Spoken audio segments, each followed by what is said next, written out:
You're probably wondering why we chose Godot when we have game engines like Unreal Engine and Unity. Well, it wasn't just some blind decision. It was deliberate and calculated. We actually had more experience with Unreal and Unity at the time we started this game. So why did we switch?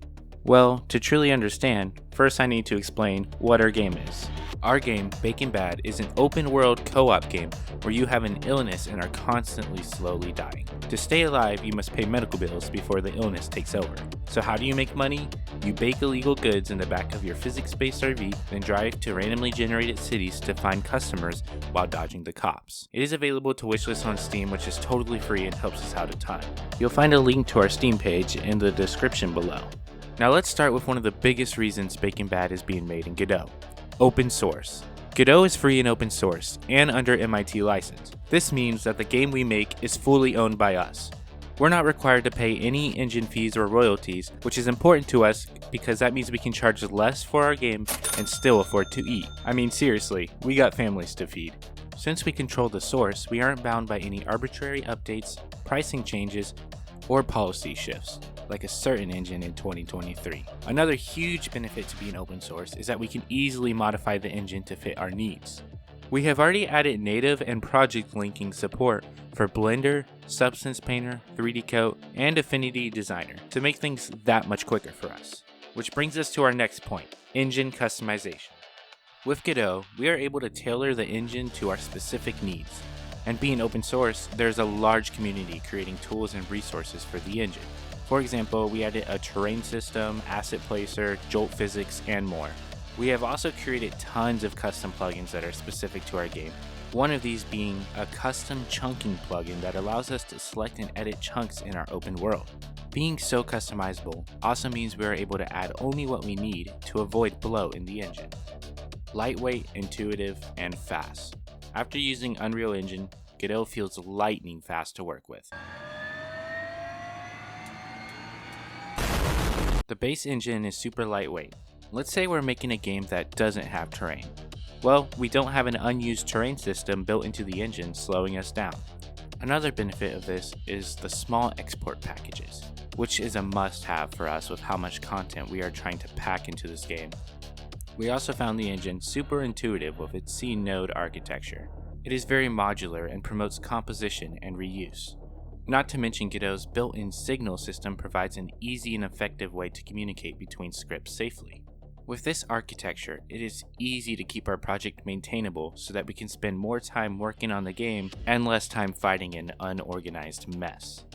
We're not chasing photorealism, but rather a comic art style. And for that, Godot's shader tools are incredibly helpful. Writing shaders in Godot is extremely simple, the pipeline is fast and customizable, and it's easy to tweak the visuals without any crazy overhead. We believe that deferred rendering as an experiment has proven itself to be an overall failure. Because of this, we favor a forward plus rendering solution, which is the exact solution Godot offers. It allows us the best-in-class anti-aliasing without any messy and compute-heavy TAA, which is very common in Unreal Engine. Forward plus rendering pipelines are extremely customizable and legitimately allow you to create any possible effect in video games you can imagine. Whether it's a forward plus anti-aliasing solution or a deferred rendering particle effect, no matter what it is, you can implement it. A great example of this is the expanded G-buffer we made for our game in order to help us render the black outline that is all over our art style. This forward plus rendering solution also allows us to support a wide range of devices and allow them all to run extremely fast.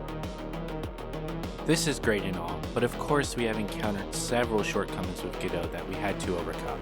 Our game is an open world with many large textures, so we quickly overloaded our VRAM without native texture streaming support. However, we were able to overcome this with a custom chunking system, where chunks far away from you are completely unloaded from memory. And since Godot is open source, we are able to work on our own texture streaming solution for our game.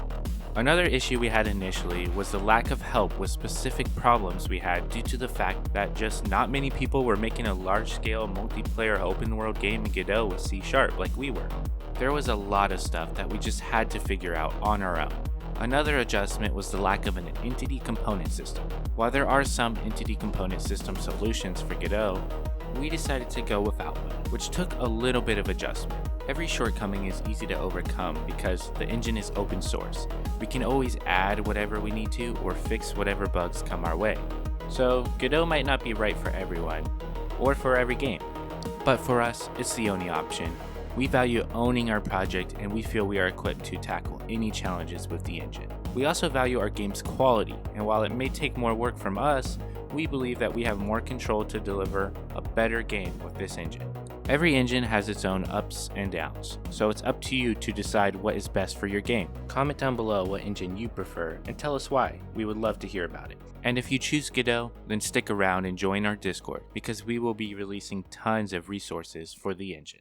All right, that's it. So yeah, that's all here. All right.